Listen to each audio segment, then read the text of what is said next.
अस्सलाम वालेकुम, क्या हाल चाल है? ठीक ठाक हैं, सब खैरियत से हैं।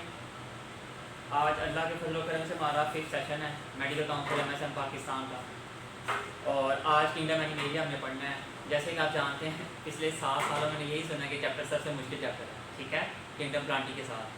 तो अल्लाह के हुक्म से इंशाल्लाह आज ऐसा पढ़ाऊँगा कि इसके भाई मुश्किल चैप्टर में की लिस्ट से निकल जाए, ठीक है।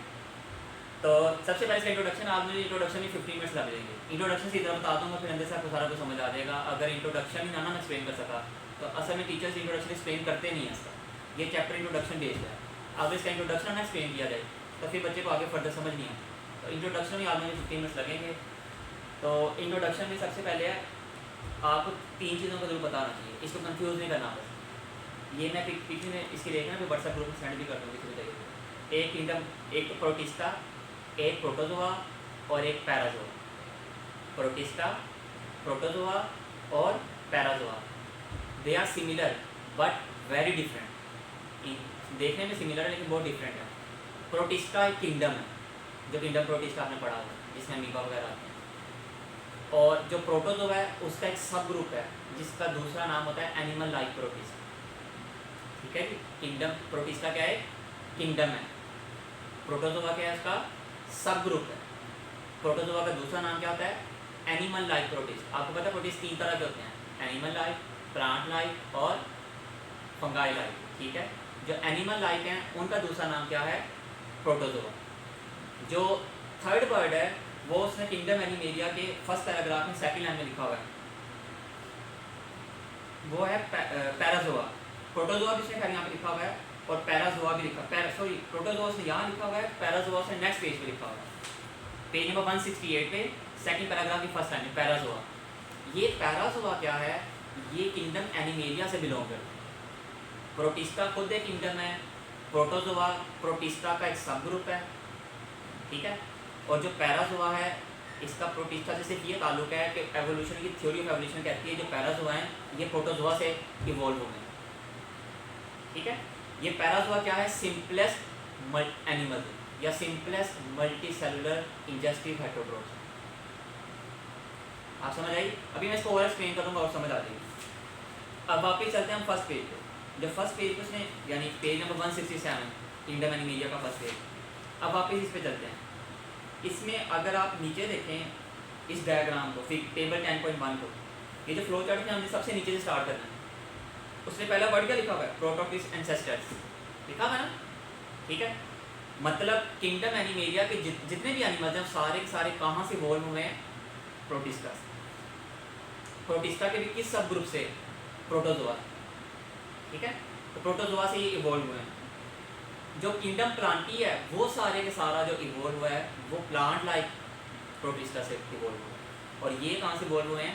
एनिमल लाइक प्रोटिस्टा से। बच्चों को ये चीज़ कंफ्यूज करती है, तो असल में टीचर की इंट्रोडक्शन बताते ही नहीं है, वो सिर्फ रीडिंग कराते हैं। इस चैप्टर की बहुत सी रीडिंग कराई जाती है, ये रीडिंग वाला चैप्टर नहीं है, इसलिए बच्चों को समझ नहीं लगता। खैर, अब नीचे का लिखा हुआ प्रोटोटिस्ट एंसेस्टर्स। एंसेस्टर्स आपको पता है फोर फादर्स को कहते हैं, बौजदाद को कहते हैं, FORE, four fathers.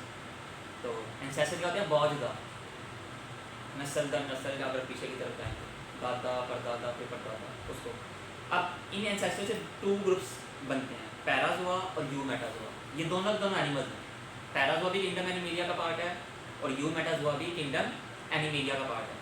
Kingdom animalia के पार्ट है तो इन दोनों में कॉमन बातें होंगी जो किंगडम एनिमेलिया की कॉमन है। मतलब एक इंजेस्टिव हेटेरोट्रोफ्स है, दूसरा मल्टी सेलुलर है और तीसरा एब्सेंस ऑफ सेल वॉल। इनमें सेल वॉल, एनिमल्स में सेल वॉल होती नहीं, आपको पता है, प्लांट्स में होती है या बैक्टीरिया, कुछ बैक्टीरिया में होती है, कुछ प्रोटिस्ट में होती है। एनिमल्स में सेल वॉल नहीं होती, सिर्फ सेल मेम्ब्रेन तक सेल महदूद होती है। तो ये दोनों चीज़ें किसमें कॉमन है? पैराजोआ में और यूमेटाजोआ में। अब पैराजोआ, अब ये तो कॉमन है।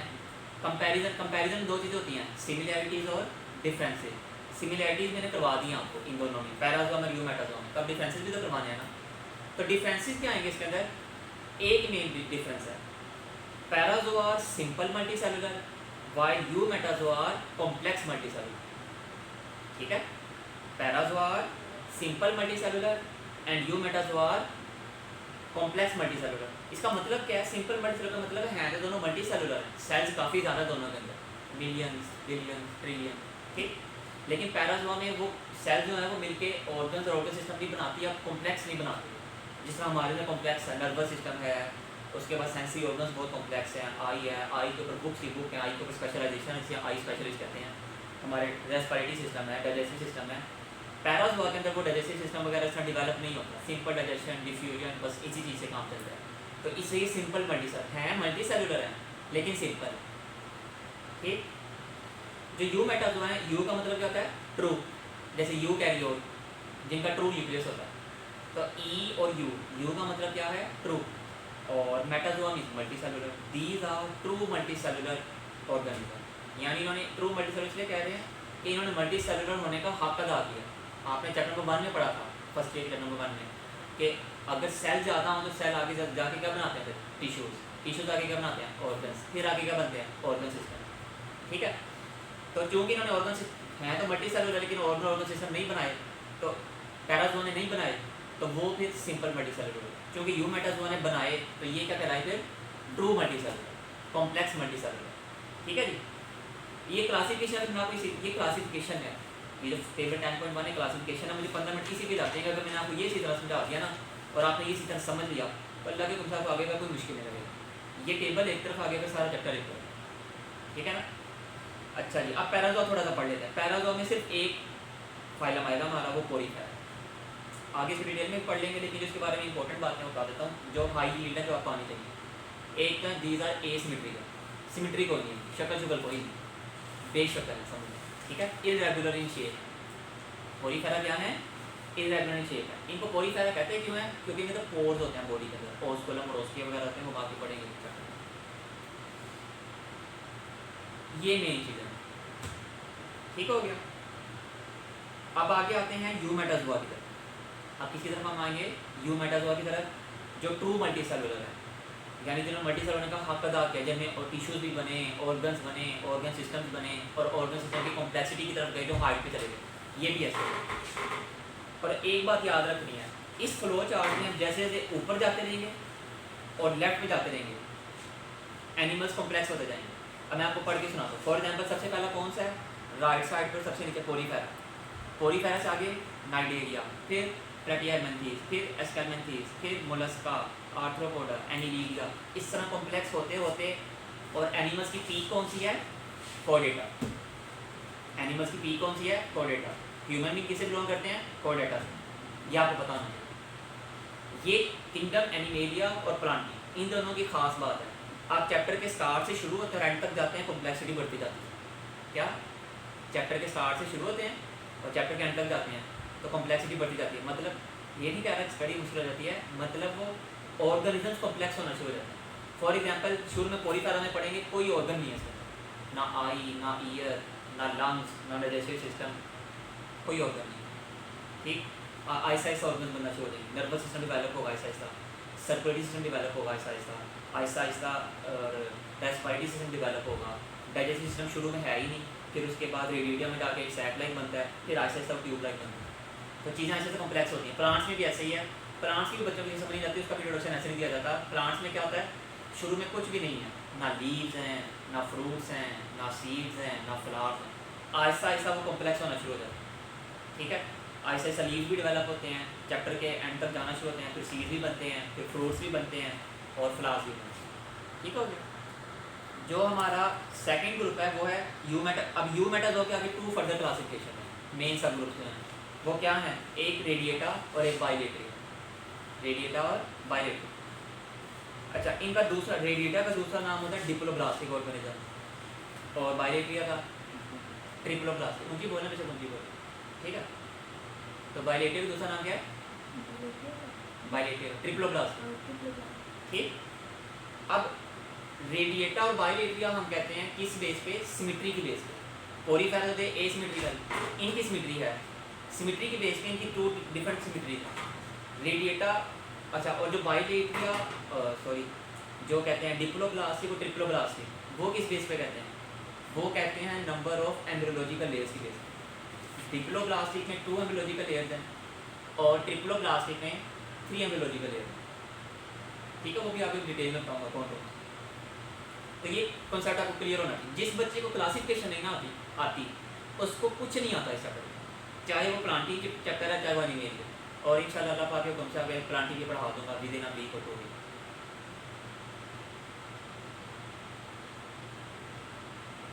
चले आगे। तो रेडिएटा और बायलेटरिया सिमेट्री की बेस पर क्लासिफिकेशन है। इनको जब रेडिएटर और बायलेटरिया का सिमेट्री की बेस पे का ऑर्गेनिज्म को।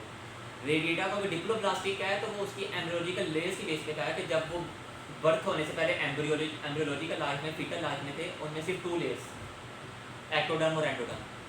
जो ट्रिप्लो बायलेटरिया को ट्रिप्लोब्लास्टिक है वो इसलिए क्या है कि उनमें एम्ब्रियोलॉजिकल लाइफ में 3 लेयर्स थी, और वो कौन कौन सी थी? एक्टोडर्म, मेसोडर्म और एंडोडर्म। ठीक है, अभी डिटेल में और बात करते हैं।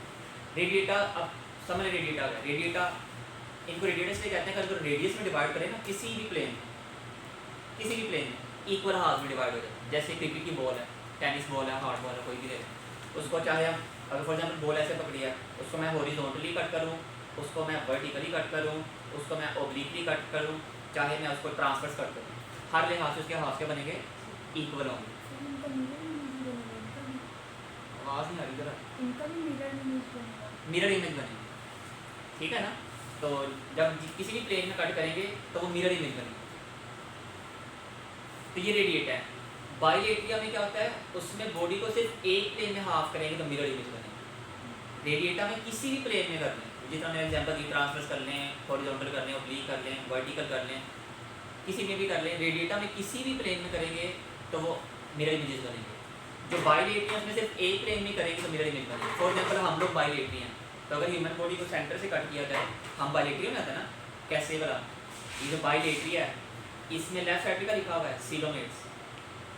क्या लिखा हुआ है? सीलोमेट्स। सीलोमेट्स आगे का लिखा हुआ है ड्यूटेरोस्टोम, लिखा हुआ है ना लेफ्ट साइड पे, और ड्यूटेरोस्टोम आगे का लिखा हुआ है कोर्डेटा। तो मैंने क्या कहा, ह्यूमन बिलोंग किससे बिलोंग करते हैं? कोर्डेटा से। इसका मतलब हम किससे बिलोंग करते हैं? बायलेटरिया से, ठीक है ना। तो ह्यूमन बीइंग किससे बिलोंग करते हैं? बायलेटरिया से। अब हमें बायलेटरिया कहते क्यों है? अगर हमने ये सेंटर में डाइसेक्ट किया जाए तो हमारी बॉडी 2 हाफ्स क्या बनेंगे? मिरर इमेज बनेंगे। आई के ऊपर आई, राइट जॉ के ऊपर राइट जॉ, इसी तरह आर्म्स के ऊपर आर्म्स, और सेंटर से कट करेंगे तो रिब्स के ऊपर, लंग्स के ऊपर, इसी तरह लेग्स के ऊपर, ठीक है। तो हम बायलेटरिया में आते हैं, लेकिन सिर्फ एक प्लेन में। अगर इसे ट्रांसफर कट करेंगे तो फिर चेहरा पाँव के ऊपर नहीं आ सकते, ठीक है ना, तो मिरर इमेज नहीं बनेगी। अच्छा, ये हो गया। अब हमने इनको दूसरा नाम दिया था डिप्लोप्लास्टिक और ट्रिप्लोप्लास्टिक का, on the basis of germ layers. इनको जर्म लेयर्स भी कहते हैं। एम्ब्रियोलॉजिकल लेयर्स का दूसरा नाम क्या होता है? Germ layer.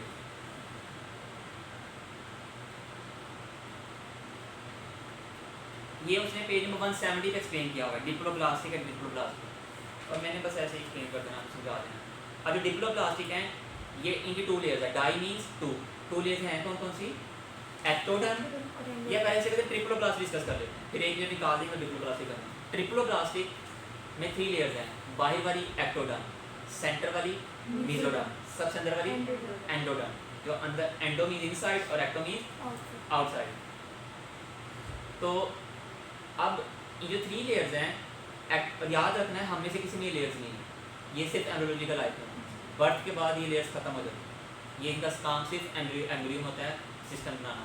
अभी ये एमसीक्यू शुरू होने लगे हैं। एक्टोडर्म से कौन से सिस्टम बनते हैं? स्किन, बुक में नाम लिखा हुआ है इंटेगुमेंटरी सिस्टम, स्किन को कहते हैं। तो एक्टोडर्म से क्या बनता होता है? ये कहाँ लिखा हुआ है? पेज नंबर 171 पे, और जो सेकंड पैराग्राफ है उसमें सेंटर में लिखा हुआ है इंटेगुमेंटरी सिस्टम का, नर्वस सिस्टम का वर्ड लिखा हुआ है। तो जो इंटेगुमेंटरी सिस्टम है, इसका दूसरा नाम है स्किन का। तो एक्टोडर्म से एक चीज़ बनती है स्किन, इंटेगुमेंटरी सिस्टम, और दूसरी चीज़ नर्वस सिस्टम, ब्रेन और स्पाइनल कॉर्ड। ये भी एक्टोडर्म से बनता है। ये अपने वो एम्ब्रियो चीक की जो डेवलपमेंट उसमें पढ़ा हो, ठीक है। एक्टोडर्म से न्यूरो एक्टोडर्म, फिर न्यूरल प्लेट, फिर न्यूरल ग्रुप। उसके बाद आएगा मेसोडर्म। अच्छा, मेसोडर्म भी ऐसे है। मेसोडर्म की पहली बात है, मेसोडर्म ने करना है स्प्लिट ऑर्गेनिज्म। पहली बात इसमें बनाना क्या है? मेसोडर्म बनाती है कनेक्टिव टिश्यू। अब बॉडी में कनेक्टिव कौन कौन से हैं? Blood, muscles, bones, cartilage, ligament, ये सारे क्या हैं? Connective tissue. इसने ये सारा कुछ बनाना है मेसोडर्म। मीजो का मतलब भी कनेक्टिव टिश्यू होता है। मीजो का वर्ड जहाँ पे है बायोलॉजी में वो कनेक्टिव टिश्यू होता है। इसने ये सारा कुछ बनाना है, ये भी उसने वहाँ पे लिखा हुआ इसी पैराग्राफ में। और क्या रह जाएगा? थर्ड ईयर कौन सी थी? एंडोडर्म। लिख लें। थर्ड लेयर एंडोडर्म है। एंडोडर्म, एंडो मीन्स इनसाइड, वो सबसे तीनों में से सबसे अंदर वाली लेयर है एम्ब्रियो की। अगर हम एम्ब्रियो को देखें फॉर एग्जांपल, अगर ये एक एम्ब्रियो है तो ये क्या होगी एक्टोडर्म बाहर की तरफ, और ये क्या होगी मेसोडर्म, और सबसे अंदर वाली जो मेरी तरफ है वो क्या होगी एंडोडर्म। सर्कल में होगा वो तो पूरा शेप होगी। खैर, तो जो सबसे अंदर वाली एंडोडर्म है उसने क्या बनाना है, उसने म्यूकोजल लाइनिंग बनानी है, जीआईटी की, रेस्पिरेटरी सिस्टम वगैरह की, जॉइंट यूनिट सिस्टम, ठीक है, म्यूकोजल लाइनिंग बनानी है, एपिथेलियम वगैरह बनानी। ये इसको हम क्योंकि 3 लेयर्स हैं बायोलॉजिकल लेयर, इनको प्रिमिटिव लेयर्स भी कहते हैं। प्रिमिटिव का वर्ड इन चैप्टर में बहुत ज़्यादा होता है, मतलब क्या होता है जिससे वो चीज़ बनी है, यानी एंसेस्टर भी कह सकते हैं, फोर फादर भी कह सकते हैं। बस डिफरेंस ये है कि एंसेस्टर फोर फादर ऑर्गेनिजम्स के लिए या लिविंग थिंग्स के लिए यूज़ होता है, और प्रिमिटिव का वर्ड ऑर्गन्स के लिए यूज़ होता है, बस ये डिफरेंस, लेकिन समझने के लिए कह सकते हैं। ये 3 लेयर्स होगी, इसलिए वो ट्रिपल ब्रास्टी कहते हैं। अब मेसोडर्म की उसने एक और चीज़ लिखी है, वो उसने लिखी है इसी पेज पे सीलोमेट्स। अब ये भी कॉन्सेप्ट समझें, जैसे फॉर एग्जांपल ये मेसोडर्म है, ठीक है, ये ऐसे एम्ब्रियो था मेरे पास, उसके बाहर कौन सी लेयर थी एक्टोडर्म, ये पेज वाली कौन सी लेयर थी मेसोडर्म, उसके अंदर वाली कौन सी थी एंडोडर्म। मैंने एक्टो की डिसेक्शन करके रिमूव कर दी, मैंने एंडो की डिसेक्शन करके रिमूव कर दी, उसकी मेसोडर्म पकड़ी। मेसोडर्म की 2 लेयर्स होती हैं, एक होती है आउटर और एक होती है इनर। आउटर का नाम होता है पैराइटल मेसोडर्म और इनर का होता है विसरल मेसोडर्म, ठीक है, इसमें यहाँ लिखते हूँ, हाँ ये सिलोमेट्स में लिखा हुआ उसने, पेज नंबर 171 पे लास्ट में सिलोमेट्स सारा कुछ लिखा हुआ, बस आप लोग सुन लें, लिखा सारा कुछ। पैराइटल मेसोडर्म और विसरल मेसोडर्म। पैराइटल का मतलब होता है जो डोमिनल वॉल की तरफ। अच्छा, इन दोनों ये दोनों ना फिर स्प्लिट करती हैं, पहले तो एक लेयर थी, फिर सेल प्रोलिफरेट करेंगे, सेल ज़्यादा हो जाएंगे, फिर वो सेपरेट हो जाएंगे। जब ये 2 लेयर सेपरेट होगी, सेंटर में कैविटी बन गई है ना पेजेस के दरमियान, तो कैविटी बन जाएगी, उसको कहते हैं सिलोम, ठीक है, उसको कहते हैं सिलोम। अब ये प्रिमिटिव लेयर्स हैं, हम में से किसी में ना सिलोम है, ना हमें किसी में पैराइटल मेसोडर्म है, ना हमें किसी में विसरल मेसोडर्म। तो इनसे आगे बनता क्या है, इनसे बॉडी की कैविटीज़ मेन 3 बनती हैं, एक प्लूरल कैविटी, पेरिकार्डियल कैविटी और पेरिटोनियल कैविटी। सिलोम की 3 फेट्स आ गई main human beings, pericardial cavity, pleural और पेरिटोनियल। जो अब हमने कहा था ये तो कैविटी है ना सिलोम सेंटर में, तो इनके साइड में 2 लेयर्स भी तो हैं। उन्होंने आगे क्या बनाना है, उन्होंने आगे बनाना है जो पैराइटल है ना, फॉर एग्जाम्पल ये मैं इस तरह हूँ, मेरी फॉर एग्जाम्पल ये मेसोडर्म थी, तो जो बाहर की तरफ ये वाली लेयर है, ये मेरी स्किन की तरफ होगी ना पैराइटल वाली, और मेरे मसल्स की तरफ होगी, इसको कहते हैं पैराइटल लेयर। इसने आगे जाकर बनानी है पैराइटल पेरिटोनियम, पैराइटल प्लूरा और पैराइटल पेरिटोनियम, ठीक है ना।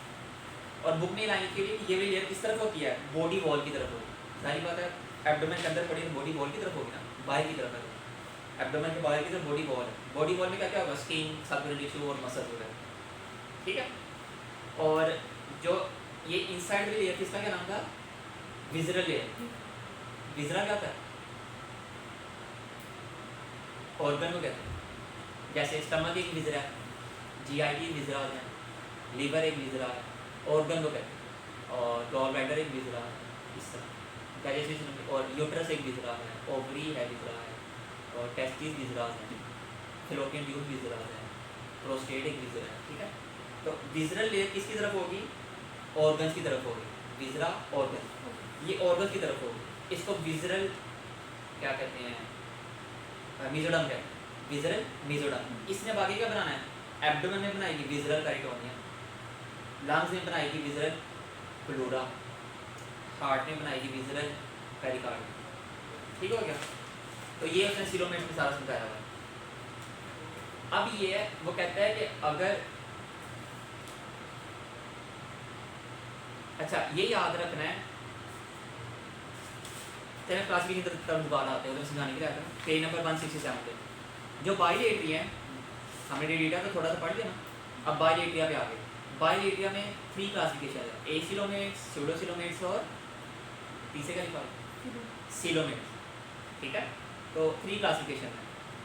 अगर सिलोम उसके अंदर है, जिसका कि मैंने अभी समझाया, तो वो सिलोमेट्स। हमारे सिलोम है ना बर्थ से पहले, इसलिए हम लोग सिलोमेट्स में आ रहे हैं, कोडेटा में आ रहे हैं। अगर सिलोम बिल्कुल है ही नहीं तो acoelomates, a mean absent, coelomates mean coelom, ठीक।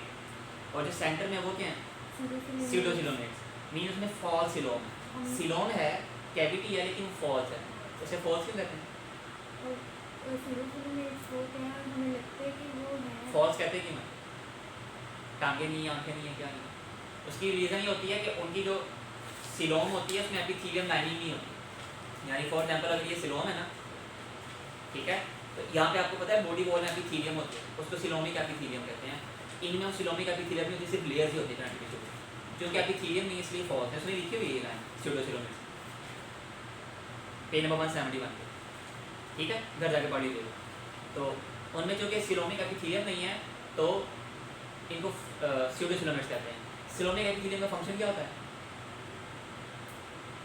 इसने सिलोमिक फ्लूइड बनाना, ठीक है, और जिस तरह हमारे आपने पढ़ा पेरिटोनियल फ्लूइड होता है पेरिटोनियल कैविटी में, प्लूरल फ्लूइड होता है प्लूरा में, और पेरिकार्डियल फ्लूइड होता है पेरिकार्डियम। तो ये प्रिमिटिव जो सिलोमिक फ्लूइड है प्रिमिटिव है किसका? पेरिटोनियल फ्लूइड का, प्लूरल फ्लूइड का और पेरिकार्डियल फ्लूइड। अब इसमें मैं कुछ निमोनिक बताने इस क्लासिफिकेशन में। अगर आपका एमसीक्यू आता है कि प्लेटीहेलमिन्थेस किससे बिलोंग करते हैं? ए सिलोमेट्स, ए और पी ऑपोजिट साइड। अच्छा, ए सिलोमेट्स में ए आ रहा है और सीडोसिलोमेट्स में पी आ रहा है। जो इनके कोरस्पॉन्डिंग फाइला हैं उनमें बिल्कुल ऑपोजिट है। यानी ए सिलोमेट्स ए से स्टार्ट हो रहा है, लेकिन प्लेटीहेलमिन्थेस पी से स्टार्ट हो रहा है, एपी बन जाएगा। और जो सीडोसिलोमेट्स है पी से स्टार्ट हो रहा है, लेकिन एस्केलमेन्थेस ए से स्टार्ट हो रहा है, ठीक है। तो ये निमोनिक बन जाएगा। अगर एमसीक्यू ये आ जाए तो आपने कंफ्यूज नहीं होना, बस आपने लगा दिया कि अगर सीडो है तो एस्केलमेन्थेस है और अगर ए सिलोमेट्स है तो प्लेटीहेलमिन्थेस। अगर बोर हो रहे हैं तो फिर एक दो बातें मैंने वैसे लिखी हुई थी, वो बता देता हूँ मोटिवेशन के लिए। देखें, अपने दिलों में से ना और अपने जहनों में से रिपीट करने का खौफ दिल से निकालो। जो कौमें और जो जवान डरते हैं ना वो कभी आगे नहीं बढ़ते, जो डर जाते हैं पीछे रह जाते हैं, और जो बहादुर बन जाते हैं वो आगे बढ़ जाते हैं। जो बहादुर बन जाते हैं वो अबू बकर सिद्दीक बन जाते हैं, वो उमर फारूक बन जाते हैं, वो उस्मान अली बन जाते हैं, कभी अभी दुआ में, ठीक है। तो अपने आप को बहादुर बना लें। देखिए, अगर रिपीट अल्लाह ना करे करना पड़ भी गया तो क्या हो जाए, क्या हो जाए? आप एक साल के पीछे डरते हैं। नबी पाक सल्लल्लाहु अलैहि वसल्लम को शेब अबी तालिब में 3 साल भूखा रखा गया, वहाँ पर पत्ते खाने पड़े 3 साल। आप लोगों ने रिपीट करना, पत्ते तो नहीं ना खाने पड़ेंगे, घर वाले पत्ते तो नहीं डाल देंगे, ठीक है, ना घास घूस डालेंगे। इंशाअल्लाह अल्लाह के तुमसे रोटी मिलेगी, पराठे मिलेंगे, बिरयानियाँ मिलेंगी, सारा कुछ मिलेगा जैसे पहले मिलता, ठीक है। तो डरना नहीं, लड़ना है, खौफ से लड़ना है। डरना है तो सिर्फ अल्लाह से डरना, अल्लाह के रसूल से डरना, बस। मखलूक से नहीं डरना। मखलूक से वो डरते हैं जो खालिक से नहीं डरते, और जो खालिक से डरते हैं वो मखलूक से नहीं डरते। और अल्लाह का शुक्र है मिनहाजों का इंटरनेशनल मखलूक से नहीं डरते। हमने तो सारे बड़े ग्राउंड में पुलिस का 12 घंटे मुकाबला किया था, काजी साहब घर में कुछ नहीं किया, जितने मर्जी दो बंद, 14 बंदे हमारे शहीद हो गए थे, ठीक है। सबके हर बंदे के सीने पे गोली लगी थी, किसी की पीठ पे नहीं लगी, मतलब कि डर के वापस नहीं भागा। अल्लाह का शुक्र है ये हुसैनी किरदार के लोग हैं। जो हुसैनी किरदार के लोग होते हैं कभी यजीदों से डरते नहीं। हाथ कट जाएँ, टांगे कट जाएँ, सर कट जाएँ, लेकिन डरते नहीं। तो अगर आप हुसैनी हैं, मिनहाजुल कुरान से अगर आप मिनहाजुल कुरान की बातें सुनते हैं तो भी डरना क्यों, ठीक है। तो मुझे लगा, मैं कहा जब बच्चे बोर हो गए हो तो मैंने टॉपिक थोड़ा चेंज कर देता। और याद रखें, गिरना बुरा नहीं होता, मैदान जंग में गिरना बुरा नहीं होता, गिर कर ना उठना बुरा होता। गिरते कई लोग हैं मैदान जंग में, पहले वक्त में जब घोड़ों पे लड़ाई होती थी कई लोग गिर जाते थे। जो गिर गया वो परेशान हो गया, यार क्या हो गया, मेरे सामने गिर गया, ना उठा वो नाकाम। जो रिपीटर की तरफ चला गया कुछ नहीं होता। नाकामी हर बंदे की ज़िंदगी में। अगर हाँ, नसीम फाइनल ईयर MBBS में है इस पर, और यूट्यूब में मेरे 5 वेबिनार्स हो चुके हैं, 4 हो चुके हैं, 5th है, और 300+ व्यूवर्स हैं। तो इसका ये मतलब है मेरी ज़िंदगी में मुश्किलात नहीं देखी, हर बंदा मुश्किलात का था। नबी पाक सल्लल्लाहु अलैहि वसल्लम ने इतनी मुश्किलात देखी तो हम तो कौम की खाक के बराबर, ठीक है। तो डिफ़िकल्टीज हर किसी की लाइफ में आती हैं। डिफरेंस होता है the ability to face difficulties and to manage the difficulty, ये फ़र्क होता है। कामयाब लोग होते हैं जो अपनी मुश्किलात के साथ लड़ते हैं, उनसे लड़ के आगे निकल जाते हैं। नाकाम वो होते हैं जो मुश्किलात के आगे डर जाते हैं, चुप करके बैठ जाते हैं, आंखें बंद कर लेते हैं, डर जाते हैं और आप झुक जाते हैं, वो नाकाम। खैर ठीक है, जब ये मैंने मोटिवेशन स्पेक्ट के बाद अब वापस आते हैं। जो ए सिलोमेट्स है, इनमें सिलोम है ही। सीडोसिलोमेट्स में सिलोम है, कैविटी है, लेकिन उसमें सिलोमिक एपिथेलियम नहीं है। और जो सीलोमेट्स है उनमें ट्रू सीलोम है। अच्छा, प्लेटी हेलमिंथेस में प्लेटी का मतलब क्या होता है? फ्लैट, इनकी शेप फ्लैट होती है, इसे हम प्लेटी हेलमिंथेस कहते हैं, रिमेंबर।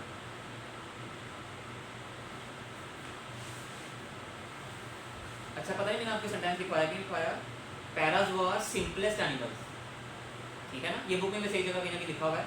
पैराज़ोआ को देखो ना आप नीचे से, बिल्कुल राइट में सबसे नीचे है। प्रोटोटोस एंसेस्टर्स में सबसे पहला फाइलम कौन सा है? पैराज़ोआ। और ये एनिमल्स में क्या है? सिंपलेस्ट है। अच्छा, इनके बाद अगर यूमेटाज़ोआ देखें तो यूमेटाज़ोआ में दो चीज़ें थी, रेडिएटा और बाइलेटिया। इनमें से रेडिएटा सिंपलेस्ट यूमेटाज़ोआ है। क्या? जो रेडिएटा है वो सिंपलेस्ट यूमेटाज़ोआ है। ठीक हो गया? ये बुक में लाइन दोनों लिखी हुई है, बस आप एमसीक्यू के लिए याद करें।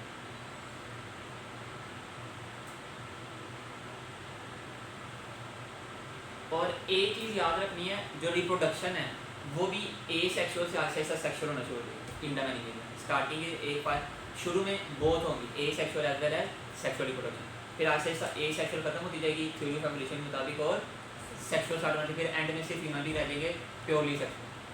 प्लांटिंग में भी ऐसी है, शुरू में ए सेक्सुअल और सेक्सुअल दोनों रिप्रोडक्शन है, और एंड में फिर आहिस्ता आहिस्ता आते हुए फुल सेक्सुअल रिप्रोडक्शन हो जाती है और ए सेक्सुअल वैनिश खत्म हो जाता है। चलिए अब आप फाइलम वाइज स्टार्ट करते हैं। और एक एमसी को आपने याद रखना है, पेज नंबर 168 पे लिखा हुआ है, सेकंड पैराग्राफ में सेंटर में करके जहाँ पे उसने एनिमेरिया हाईलाइट किया हुआ है ना, और आगे ब्रैकेट में लिखा हुआ अबाउट 29, ये फाइलम है। किंगडम एनिमेरिया में टोटल कितने फाइलम हैं? 29। ठीक हो गया जी?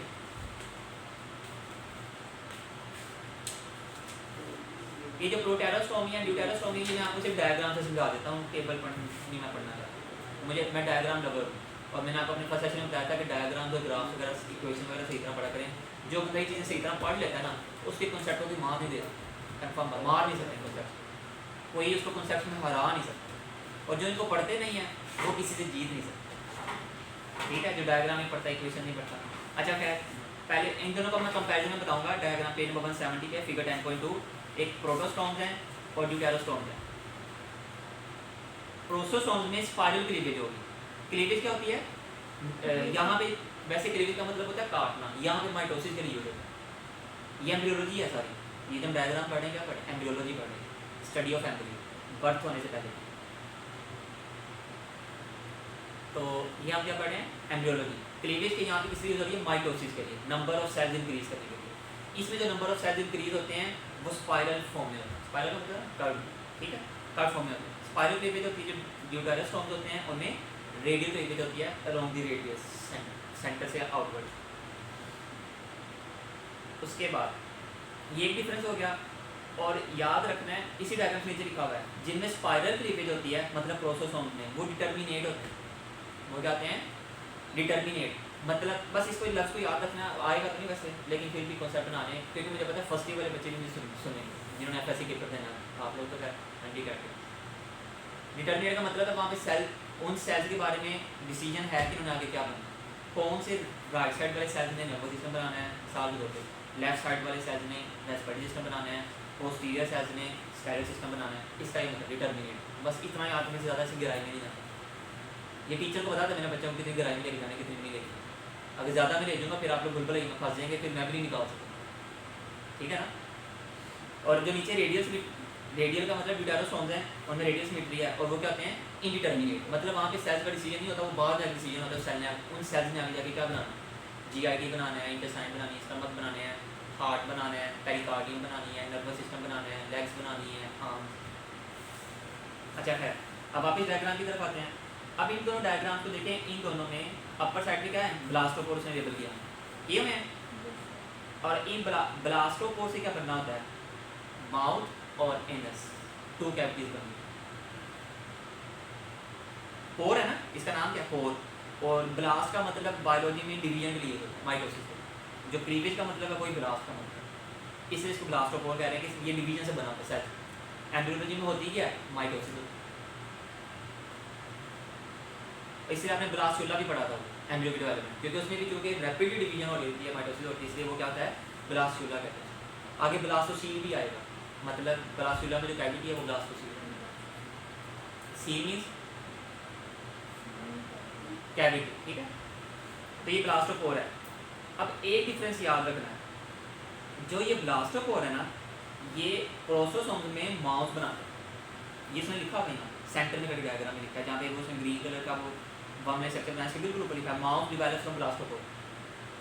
तो यहाँ पे ब्लास्टोपोर से माउस बनेगा, और जो ड्यूट्रोसोम्स में उसमें बिल्कुल इसी थोड़ा सा ऊपर लिखा हुआ है anus develops from blastopore, anus बनेगा।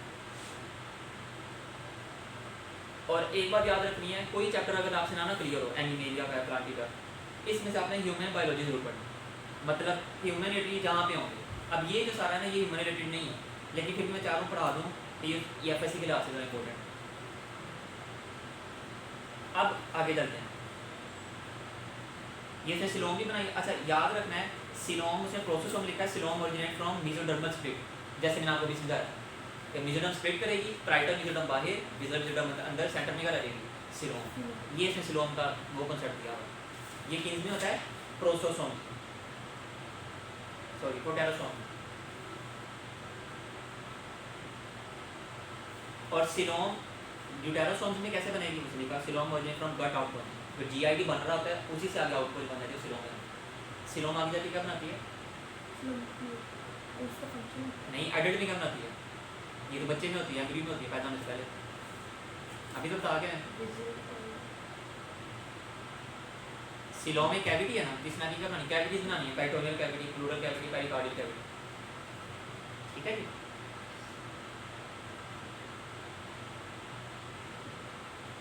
बस ये इतना ही काफी है, ये जो डायग्राम। अब मैंने ये सारा कुछ समझा दिया है। अब चलते हैं पैराजोआ की तरफ, पेज नंबर 172 पे। 172 पैराजोआ है, ये सिंपलेस्ट। अच्छा यहाँ पे उसने नीचे रेड कलर लिखा है phylum Porifera, the most primitive animals, the most primitive animals. ये मैंने आपको पहले बता दिया, दीज आर सिंपलेस्ट एनिमल्स, और मोस्ट प्रिमिटिव भी कह सकते हैं, बात यही है। इसमें से आपने जो याद रखना है, पहले तो ये याद रखना है, इनका दूसरा नाम स्पॉन्जिस भी होता है। ये second paragraph, the porifera pore bearing animal. Porifera में पहले में पोर्स होते हैं, इसलिए हम क्या कहते हैं पोरीफेरा। फॉर एग्जांपल उसने नेक्स्ट पेज लिखा 173 पे सेकंड पैराग्राफ, पोस्टिया एंड ऑस्क्यूला। ये पोर्स के दो नाम हैं, जिनसे वाटर एंटर होता है वो ओस्टिया है, जिनसे वाटर बाहर चला जाता है वो ऑस्क्यूला। जैसे अगर हम समझें तो माउस जो है वो ह्यूमन बीइंग में ओस्टिया के पैरेलल बन जाएगा, और जो इनर किनारे है वो ऑस्क्यूलम के पैरेलल बन जाएगा, या यूरेथ्रा जो है वो ऑस्क्यूलम के पैरेलल बन जाएगा कंपैरिजन के लिए। और इरेगुलर एसिमेट्री मैंने आपको पहले बता दिया, क्योंकि सिंपलेस्ट है। उसके बाद खाते क्या है, थर्ड पैराग्राफ में लिखा है, ये थर्ड पैराग्राफ है एडिंग आ सकती है न्यूट्रिशन की। जो थर्ड पैराग्राफ है पेज नंबर 170 न्यूट्रिशन, जो सिंस दिस स्पॉन्जिला सिसाई, ये वाला मिल गया। इसमें ज़ूप्लैंक्टन एंड फाइटोप्लैंक्टन ये खाते हैं, ये क्या होते हैं ज़ूप्लैंक्टन फाइटोप्लैंक्टन। ज़ूप्लैंक्टन छोटे से एनिमल होते हैं, फाइटोप्लैंक्टन छोटे से प्लांट, बस ये उनको इतना याद रखना है। अब आ जाते हैं आगे, बाकी ये सीडेंट्री हैं। अच्छा एक और बात है, यहाँ से हम शुरू से तक जाएंगे ना, सीडेंट्री लाइफस्टाइल से आगे जाते जाते ये मोबाइल हो जाए, मतलब शुरू में सीडेंट्री हैं, मतलब ये मोस्टली पानी में होते हैं, नीचे समुद्र के साथ रहते हैं, मूव नहीं कर सकते। ये नहीं हो सकता कि स्पॉन्जेस यहाँ पे हैं फिर वहाँ चिलर के पास चले गए, ठीक है ना, ऐसे नहीं हो सकता। या यहाँ पे देखे वो उस चिलर के पास चले गए, या यहाँ से मैं कॉन्फ्रेंस रूम में बैठे हैं मिनाजुल कुरान की, तो यहाँ से फिर हम कैसे ऑफिस में चले गए, तो ऐसे नहीं होता, ठीक है। ये सिसाई नहीं उसमें लिखा हुआ है, since this Spongilla Sisai, third paragraph में first line, Sisai means immobile, जो मूव नहीं कर सकते। प्लांट सारे के सारे इमोबाइल होते हैं, एनिमल्स शुरू वाले इमोबाइल है, लेकिन आहिस्ता आहिस्ता मोबाइल हो जाएंगे, मूव करेंगे।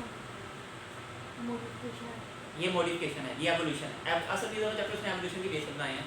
मैं इसकी रिलीजियस बेसिस नहीं डिस्कस करना चाहता, और हुजूर शेख इस्लाम की स्पीचेज भी हैं इसके ऊपर, एवोल्यूशन एंड इस्लामिक साइंस, और साथ में उनकी बुक भी है इस्लाम एंड मॉडर्न साइंस, तो उसमें आप डिस्कस कर सकते हैं। अभी हमने साइंटिफिक सारी बातें करें।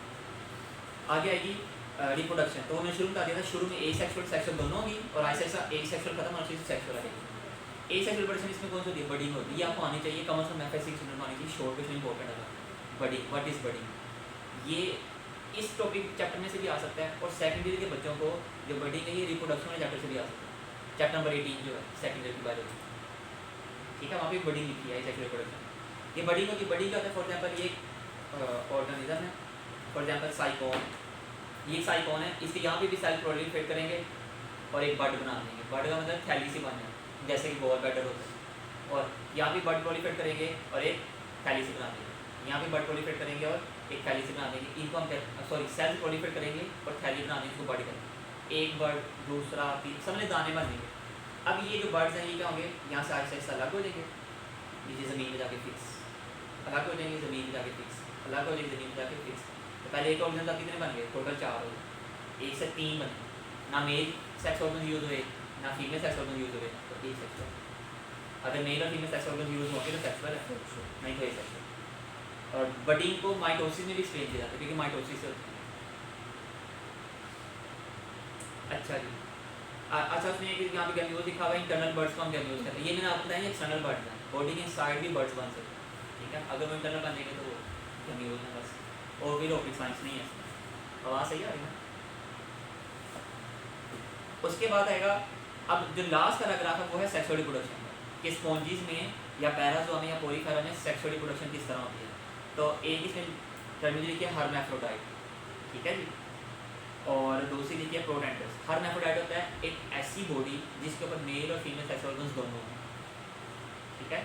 ये इनमें नॉर्मल है, पैराज़ोआ में ये चीज़ क्या है, नॉर्मल है। इनकी बॉडी के ऊपर मेल और फीमेल सेक्स ऑर्गन्स एक ही बॉडी पे, ह्यूमन बीइंग में हर किसी को पता है सेपरेट फीमेल बॉडी का तो। अच्छा मुझे कोई ये बताए कौन सी डिजीज़ है जिसके अंदर ह्यूमन बीइंग में हर्मैफ्रोडाइट हो सकते हैं, कोई ऐसी डिजीज़ बताओ शाबाश। ये बुक में वैसे इसने ऐसे नहीं लिखा हुआ, लेकिन जब मैं कॉन्सेप्ट बताऊंगा फिर आपको पछताएंगे कि बात मैं बता ही देता। असल में concept based question, Turner syndrome में, क्लाइनफेल्टर सिंड्रोम में, क्योंकि वहाँ पे कोई भी एक सेक्स ऑर्गन से डेवलपमेंट हॉर्मोनल बैलेंस, ठीक है। तो ह्यूमन बॉडी में भी हर्मैफ्रोडाइट्स होते हैं लोग, जिनको आम जुबान में ख्वाजा सरा करते हैं, ठीक है। तो वो असल में हर्मैफ्रोडाइट होता है, उनके अंदर कोई भी एक सिस्टम डेवलप सही तरह नहीं होता, या तो सिस्टम एक तरह डेवलप ही नहीं होता, या फिर दोनों ही ऑर्गन होते हैं, टेस्टिस भी होंगे एब्डोमेन के अंदर, और ओवरीज और यूट्रस वगैरह भी होंगे। तो हर्मैफ्रोडाइट ये नॉर्मल हर्मैफ्रोडाइट है, ह्यूमन बीइंग में हर्मैफ्रोडाइट होंगे तो एबनॉर्मल है, डिजीज है। और कहते हैं फिर ये हर्मैफ्रोडाइट मोस्टली प्रोडेंड्रस होते हैं। प्रो मीन्स फर्स्ट, पहले, और एंड्रो मीन्स, एंड्रोजीन्स क्या होते हैं, एंड्रोजीन्स क्या होते हैं, एंड्रोजीन्स आपकी बुक का वर्ड है क्यों जी, एडिनल ग्लैंड में पढ़ा था। Androgens are, andro means male, male sex hormones को कहते हैं, टेस्टिस से भी बनते हैं, थोड़े से एडिनल ग्लैंड से भी बनते हैं। तो एंड्रो मीन्स मेल। तो प्रोडेंड्रस क्या होंगे कि उस बॉडी के पहले मेल के सेक्स ऑर्गन्स बनेंगे और बाद में फीमेल के सेक्स ऑर्गन्स। और ये जिन्होंने एफएससी का एग्जाम देना है वो भी इसको याद रखें, प्रोडेंड्रस को भी हर्मैफ्रोडाइट को भी। और जो मैंने क्लाइनफेल्टर सिंड्रोम वगैरह बताया वो एमडी कैट बच्चों के लिए बताया। अल्लाह का शुक्र है ये सेशन 3 इन 1 है, फर्स्ट ईयर वालों के लिए भी है, सेकंड वालों के लिए एमडी कैट करना, ठीक है। और इंशाल्लाह वो वक्त दूर नहीं है जब इन चैनल्स के इन सेशन के व्यूवर्स 50,000 तक भी जाएंगे इंशाल्लाह, मैं भी यहाँ पर, आप भी यहाँ। और वो वक्त दूर नहीं है जब टीचर्स भी स्टेज पे आने से पहले ही सेशन सुन के आया करेंगे बच्चों को पढ़ाने, ठीक है। इंशाल्लाह अल्लाह पाक की मदद होगी, नबी पाक से सबके ताले पाक से।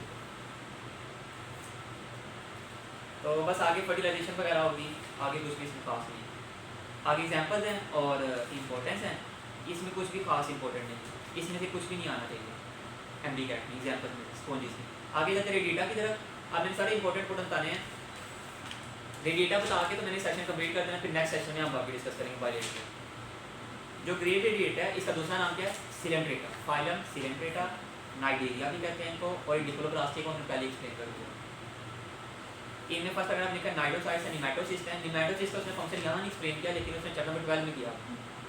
और याद रखें, मैं ये चैप्टर नंबर 12 से मुझे याद आया, मैं ये सेशन 8 आवर्स में प्रिपेयर करके आया। ऐसे मुँह उठा के नहीं आ जाता, वो मेरा सेशन है लेकिन मुँह तो हरकत चला जाता, ऐसे नहीं आ जाता। 8 आवर्स में प्रिपेयर किया, इसलिए प्रिपेयर नहीं किया, मुझे आता नहीं था, इसलिए प्रिपेयर किया ताकि मैं एक तो बहुत अच्छा इसमें रिस्पॉन्स दे सकूँ बच्चों को, और बहुत अच्छा परफॉर्म कर सकूँ। दूसरा ये बच्चों को रेफरेंस दे सकूँ कि अगर ये चीज़ यहाँ पे लिखी है तो और कहाँ लिखी हो, जैसे, ठीक है, कंपैरिजन करा सकूँ। जैसे हर्मैफ्रोडाइट था, ये मेरा नहीं ख्याल है, मैंने किसी टीचर से सुना नहीं हुआ कि हर्मैफ्रोडाइट यहाँ पे बता दे क्लाइनफेल्टर सिंड्रोम में, तो ये मैंने ऐसे नहीं बता दी, मैंने यहाँ पे लिखा, आगे लिखी भी आती है यहाँ पे एरो लगा के कि मैंने यहाँ पे बच्चों को बताना है। कई दफ़ा तक बंदा घर से पढ़ के आता लेकिन भूल जाता था। तो ये नसीहत इसलिए कर रहा हूँ कि जब ज़िंदगी में सेशन है इंशाल्लाह आप लोगों ने भी देंगे, लेकिन हाजुर कराम वाले लीडर ही बनाते हैं, फॉलोवर नहीं बनाते। हुजूर शेख के सामने हम लीडर ही बनाए।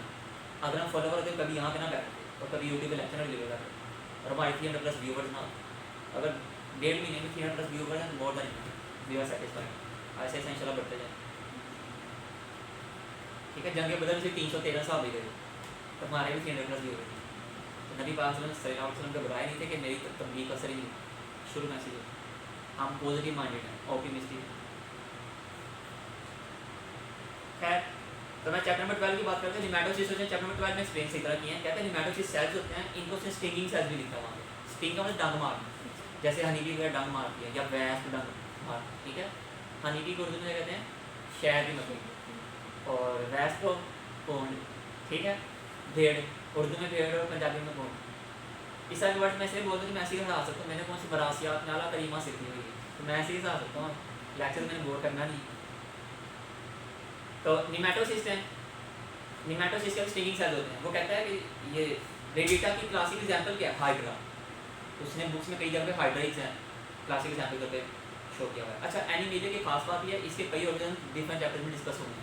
फॉर एग्जांपल हाइड्रा को उसने न्यूट्रिशन में भी एक्सप्लेन किया, उसने हाइड्रा को नर्वस सिस्टम में भी एक्सप्लेन किया, न्यूट्रिशन एक्सप्लेन किया है ऑर्गन की न्यूट्रिशन के कंपैरिजन में, नर्वस सिस्टम एक्सप्लेन किया हुआ है प्लेनेरिया के साथ नर्वस सिस्टम के कंपैरिजन। ठीक है जी। अच्छा, तो हाइड्रा का कहता है आगे टेंटिकल्स होते हैं। जैसे मेरा ये अगर हैंड है तो आगे एक टेंटिकल, दूसरा, तीसरा, चौथा और 5 टेंटिकल ऐसे होते हैं, मतलब एंटीना समझ लें। इनके में ये होता है निमेटोसिस। ये क्या करता है एकदम इस तरह प्रे जैसे इसका भी शिकार पास आ रहा है जाके इसे डंक मारता है। टेंटिकल साथ में लगाता है, निमेटोसिस में से पॉइजन निकलता है स्प्रे के ऊपर, या तो प्रे वहाँ पैरालाइज हो जाता है, जिंदा होगा कि पैरालाइज होगा, हिल नहीं सकते, से भाग नहीं सकता, इसमें से खा लें या डेथ हो जाएगी। ठीक है, ये निमेटोसिस है। और डबल सेकंड पैराग्राफ किस चीज़ का इसका, डिप्लोब्लास्ट का सेकंड पैराग्राफ से लिखा material and double layer organisation. ये मैंने एक्सप्लेन कर दिया, मैंने रिपीट नहीं करना। अच्छा जी, इसी में उसने इसी पैराग्राफ में सेकंड में लिखा हुआ गैस्ट्रोवेस्कुलर कैविटी और एंटेरोम। इसी पैराग्राफ में पेज नंबर 174 पे गैस्ट्रोवेस्कुलर कैविटी और एंटेरोम तो याद रखना है। और इसी लाइन के नीचे लिखा सैक लाइक डाइजेस्टिव सिस्टम। ये चैप्टर नंबर 12 में सही तरह डिटेल में एक्सप्लेन किया, लेकिन मैं चलिए समझा देता हूँ अगर हम डिस्कस कर रहे हैं तो। फॉर एग्जाम्पल सैक क्या होती है, थैली। सैक उर्दू में कहते हैं थैली। जैसे पहले ज़माने में माइयों के पास देखी होगी, फीमेल्स के पास होती थी वो इतनी सी पाउच कहते हैं इसको, सिनोनिम है। इस तरह पाउच होता था, ऊपर ना एक रिबन से जिसमें आजकल विध भी बांटी जाती है शादियों में, तो वो पाउच होती है थैली, सैक। तो उसकी सिर्फ एक ही ओपनिंग होती है, यहीं से आपने विध डालनी है और यहीं से आपने विध निकालनी है। उसमें शाही मेवा पड़ा तो यहीं से डालना, यहीं से निकालना। ठीक है जी। तो ये पाउच है, तो इसमें सिर्फ एक ही ओपनिंग है। इससे इसको कहते हैं सैक डाइजेस्टिव सिस्टम। इसमें सिर्फ माउथ होता है, इनस नहीं है। इसे इसमें कहते हैं sac like digestive system. Food और वाटर, असल में ये भी एक्वेटिक। अच्छा, एनिमल्स की एक और प्रोग्रेशन है चैप्टर की। शुरू में एक्वेटिक हो गया, आहिस्ता आहिस्ता टेरेस्ट्रियल हो गया। ठीक है ना, शुरू में एक्वेटिक है, आहिस्ता आहिस्ता टेरेस्ट्रियल। प्लांट्स भी ऐसे ही हैं, चैप्टर के शुरू वाले वाटर के करीब करीब रहते हैं या वाटर के अंदर रहते हैं, एक्वेटिक हैं, आहिस्ता आहिस्ता आहिस्ता टेरेस्ट्रियल हो गया। ठीक है, उसकी रीज़न होती है क्योंकि जो ये दोनों के दोनों किंगडम प्रोटिस्ट से बने ना, kingdom evolution class, kingdom animalia बना है एनिमल लाइक प्रोटिस्ट से, किंगडम प्लांटी बना है प्लांट लाइक प्रोटिस्ट से। तो क्योंकि वहाँ से बने प्रोटिस्ट मोस्टली मैरीन होते हैं या सी वाटर में होते हैं, एक्वेटिक होते हैं। क्योंकि वहाँ से बने हैं तो शुरू में ये क्या थे, एक्वेटिक, और आहिस्ते से जैसे डेवलपमेंट होती रही, एवोल्यूशन होती रही, वाटर से दूर जाना शुरू हो गए, सी लाइन से दूर जाना शुरू हो गए। और इस चीज़ का एवोल्यूशन ये है, रिलीजियस स्कॉलर्स कुछ ऐसे एक्सप्लेन करते हैं कि देखें वो भी एक्वेटिक है, प्रोटिस्ट थी, और एनिमल्स और प्लांट्स भी शुरू में एक्वेटिक है। इसकी रीज़न क्योंकि बनाने वाला है अल्लाह पाक। ठीक है, जैसे आप देखें ना, जो गुलाब देवी हॉस्पिटल है, GCU है, हाई कोर्ट है, इन सबका डिज़ाइन एक जैसा ही है। ठीक है, क्यों? क्योंकि जिस इंजीनियर डिज़ाइन के वो इंजीनियर था या उसकी एक ही कंपनी के थे। ठीक हो गया जी। बस ये सेशन 5 to 10 मिनट्स का रहेगा, फिर उसके बाद नेक्स्ट टॉपिक जो रिमेनिंग चैप्टर नेक्स्ट सेशन में डिस्कस करेंगे। और इनकी स्मिटी रेडियल है, मैंने वो भी एक्सप्लेन कर दिया है। जो लास्ट पैराग्राफ है पेज नंबर 174 का, फिर इसमें लिखा है पॉलिप्स और मेडियोसी। ये इतने सिग्निफिकेंट नहीं है, बस इसमें मैं ज़रा एम्फसाइज नहीं करूँगा। पॉलिप्स होते हैं डाइजेस्टिव सिस्टम के लिए, डाइजेशन के लिए। सिस्टम में मतलब है नहीं डाइजेस्टिव सिस्टम, ठीक है, सिर्फ सैक लाइक है, डेवलप नहीं। पॉलिप्स किस लिए होते हैं? फूड न्यूट्रिशन के लिए, इसलिए वो गैस्ट्रोइड्स भी कहते हैं। ठीक है, गैस्ट्रोजोइड्स। गैस्ट्रो मीन, गैस्ट्रो का मतलब क्या होता है? गैस्ट्रो का मतलब क्या होता है? स्टमक। गैस्ट्रो का stomach, gastritis, inflammation of the stomach. Gastric ulcer, ulcer of the stomach. हाँ, तो गैस्ट्रिक जूस, ठीक है, जूस ऑफ द स्टमक। और मेड्यूसी क्या होते हैं? ये रिप्रोडक्टिव सिस्टम के लिए होती है। हाँ जी, सेक्सुअल रिप्रोडक्शन के होते हैं। निमेटोसिस मैंने एक्सप्लेन कर दिया है, बाकी डिफ्यूजन है। और इसमें कैल्शियम कार्बोनेट होते हैं, चैप्टर पैराग्राफ नंबर 4 में लिखा हुआ है। इनमें क्या है? कैल्शियम कार्बोनेट होता है। इसीलिए इसने नेक्स्ट पेज पे जाके लिखा है इनमें कोरल रीफ्स बनते हैं। आप कोशिश कीजिए कोरल रीफ जरूर याद कर लीजिए। नेक्स्ट पेज पे पेज नंबर 176 पे लिखे हैं कोरल रीफ। ये शॉर्ट क्वेश्चन आ सकता है आपको एफएससी के एग्जाम में, व्हाट आर कोरल रीफ्स। इसी तरह दूसरी चीज़ में आ सकती है कि वो कहेगा write down significance of radiata या नाइटेरिया या सिलेंड्रेटा, तो यही सिग्निफिकेंस है। वो भी बताऊंगा ये क्या सिग्निफिकेंस है। अच्छा, और कोरल रीफ्स बने किससे होते हैं? कैल्शियम कार्बोनेट, ठीक है, कैल्शियम से मोस्टली बने होते हैं। और इनमें कोई सेंट्रल नर्वस सिस्टम आगे जाके प्लैटियम नर्वस में सबसे पहले बनेगा प्लेनेरिया में, इसलिए उसने इनमें सिर्फ न्यूरॉन्स और नर्व्स थोड़ी बहुत पढ़ी है। सेंट्रल नर्वस सिस्टम नहीं है, सिर्फ पेरिफेरल नर्वस सिस्टम है, वो भी इतना भी डेवलप नहीं, सिर्फ नर्व्स पढ़ी है। और प्लेनेरिया में जाके सबसे पहले सीएनएस बनता है, इसलिए उसने जब आपका सीएनएस वाला चैप्टर है उसने प्लेनेरिया और हाइड्रा को कंपेयर किया है कि हाइड्रा में सीएनएस नहीं है, प्लेनेरिया में सीएनएस है, वहाँ से डेवलप होना शुरू हुआ। और रिप्रोडक्शन इनमें भी asexual as well as sexual हो, क्योंकि अभी शुरू में और आज से जब हम आगे जाएंगे तो ए सेक्शुअल खत्म होना शुरू हो जाएगी। और आगे देखिए पॉलीमॉर्फिज्म से ऊपर क्या? Alternation of generation. यही चीज़ आपने किंगडम प्लांटी में भी पढ़ी, मतलब ए सेक्शुअल ऑर्गन से सेक्शुअल और सेक्शुअल ऑर्गेनिज्म से, और सेक्शुअल से आगे ए सेक्शुअल। असल में इनमें 2 टाइप ऑफ मॉर्फोलॉजीज होती हैं, इसलिए इसमें नीचे का लिखा हुआ है पॉलीमॉर्फिज्म, हेडिंग है ना पॉलीमॉर्फिज्म। ये बहुत इंपॉर्टेंट शॉर्ट क्वेश्चन है एफएससी के लिए। और इसकी स्पेसिफिक सिटी है ये सिलेंड्रेट नाइटेरिया। पॉलीमॉर्फिज्म क्या होता है? Occurrence of structural functioning more than 2 different types, यानी इनमें फॉर्म्स डिफरेंट होती हैं। एक लिहाज से देखा जाए तो हमारे अंदर भी फॉर्म्स डिफरेंट है ह्यूमन बीइंग्स में, मेल्स और फीमेल्स, तो फॉर्म्स डिफरेंट है। इनमें भी फॉर्म्स डिफरेंट है, लेकिन इनमें है कि या तो सेक्शुअल या एसेक्शुअल, या तो इसमें क्लासिफिक प्लांट्स में उसने इसमें दिए हुए स्पोरोफाइट्स और गेमिटोफाइट्स के लिहाज से इसमें प्लांट्स में दिए हुए। और यहाँ पे जो उसने की हुई गैस्ट्रोजोइड्स और पॉलिप्स की बेस पे की हुई। ठीक है, बस इसको इतना याद रखना है, अपने ज़्यादा साइकिल बनाना एक्सप्लेन करने की जरूरत नहीं है। इसकी जो क्लासिक एग्जाम्पल है वो हाइड्रा है, और बाकी इतना कुछ याद रखने की कोई जरूरत नहीं है। कोरल रीफ्स थोड़ा सा बता देता हूँ। कोरल रीफ्स क्या होते हैं? ये क्योंकि ये मैरीन है, एक्वेटिक है, तो ये एक्वेटिक में जब रहते हैं इनमें कैल्शियम कार्बोनेट डिपॉजिट होना शुरू हो जाता है, ये नीचे भी समुद्र में जमा आना शुरू हो जाते हैं। और इनकी बॉडी में कैल्शियम कार्बोनेट काफ़ी ज़्यादा है। जैसे भी डेथ होती है इकट्ठे होते रहते हैं, और इससे पहाड़ियाँ बनना शुरू हो जाती हैं, उनको हम कहते हैं कोरल रीफ्स। इसकी और इनके ऊपर वाले लिविंग होते हैं, लिविंग के ऊपर आके बैठ जाते हैं, फिर जब उनकी डेथ होती है वहीं पे फिक्स हो जाते हैं। ठीक है, तो इनको हम क्या कहते हैं? Coral reef. इनकी सिग्निफिकेंस क्या है कि ये रिप्रोडक्शन की कई एनिमल्स को ये रिप्रोडक्शन की साइट प्रोवाइड करते हैं। जैसे बर्ड्स हैं तो उनकी एग्स कहाँ पे होते हैं? उनके नेस्ट में होते हैं, उनके घोंसले में होते हैं, तो ये इनको साइट प्रोवाइड करते हैं। और हमारे जो आज का एनिमेलिया का सेशन है उसके लिए इतना ही काफ़ी है। इंशाल्लाह जो बाकी रह गया कि बायोएटिया से आगे वो हम अभी कमिंग सेशन में डिस्कस करें। ठीक है जी, अस्सलाम वालेकुम रहमतुल्लाहि व बरकातहू।